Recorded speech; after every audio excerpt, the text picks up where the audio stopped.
రకాల చర్మ సమస్యలకు శాశ్వత పరిష్కారం ఈ శ్రీత 9281458181.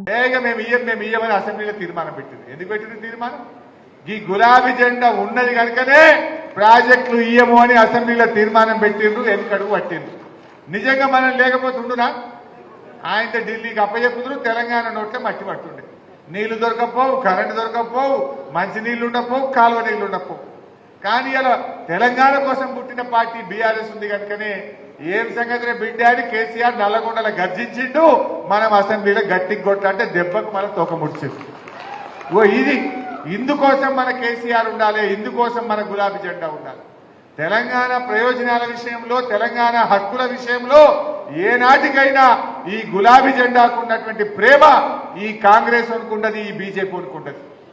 వానికి రాజకీయాలంటే వాళ్ళ అధికారం కోసం ఆడతారు. వాళ్ళకి రాజకీయాలు ఒక గేమ్ లాగా ఉంటాయి వాళ్ళకి. కానీ మనకు రాజకీయాలంటే తెలంగాణ ప్రజల ప్రయోజనాలు, తెలంగాణ ప్రయోజనాలే కోసమే ఇవాళ మనం రాజకీయం చేస్తాం. మనం ఆ ప్రయోజనాల కోసమే పుట్టిన పార్టీ ఇవాళ మన బీఆర్ఎస్ పార్టీ. అందులో మనము గట్టి కొట్లాడదాం. ఎన్ని డ్రామాలు ఆడింది? 6 గ్యారెంటీలు అన్నారు. 6లో ఉన్నాయన్ని 13 ఉన్నాయి. యాక్చువల్గా వాళ్ళన్నీ 420 హామీలు, 420 హామీలు ఉన్నాయి అన్ని కలిపితే. 6 గ్యారెంటీల్లో 13 ఉంటాయి. 13 ఉంటే 2 అయిపోయినాయని అబద్ధాలు ఆడుతున్నారు. వాస్తవానికి మహిళలకు సంబంధించి 3 ఉన్నాయి కార్యక్రమాలు. ఒకటి నెలకు 2500 ఇవ్వాలి, రెండోది 500కి సిలిండర్ ఇవ్వాలి, మూడోది ఉచిత బస్సు ఇవ్వాలి. మూడింట్లో ఒకటి ఇచ్చిండు, అయిపోయింది అంటాడు. నువ్వు 2500 ఇస్తే కదా నేను అయిపోయింది. ఇచ్చినవా 2500? మన తెలంగాణలో 18 ఏళ్లు నిండిన మహిళలు ఎంతమంది ఉన్నారంటే దాదాపు 1,50,00,000 మంది మహిళలు ఉన్నారు. మరి వీళ్ళందరికీ 2500 ఇవ్వాలంటే బడ్జెట్లో మన పైసలు పెట్టిండా? పెట్టలే, ఉత్తదే చేసింది.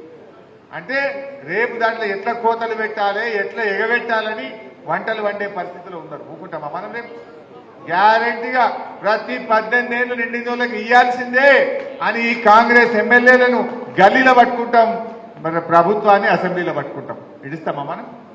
ఎందుకంటే మీరు ఆలోచించండి, వాళ్ళు బాండ్ పేపర్లు పంచారు, నోటరీలు చేసి పంచలే, నమ్మరు, ప్రజలు నమ్మటట్టు లేరని బాండ్ పేపర్లు తీసుకుపోయి ఇంటింటికి ఇచ్చి, ఇగో మేము గెలిస్తే బాండ్ పేపర్ ఇస్తున్నాం, 2500 ఇస్తాం, 2 లక్షల మాఫీ చేస్తాం. చేసిండ్రా? బాండ్ పేపర్లు వంచిండ్రు, ప్రజల్ని మోసం చేసిండ్రు.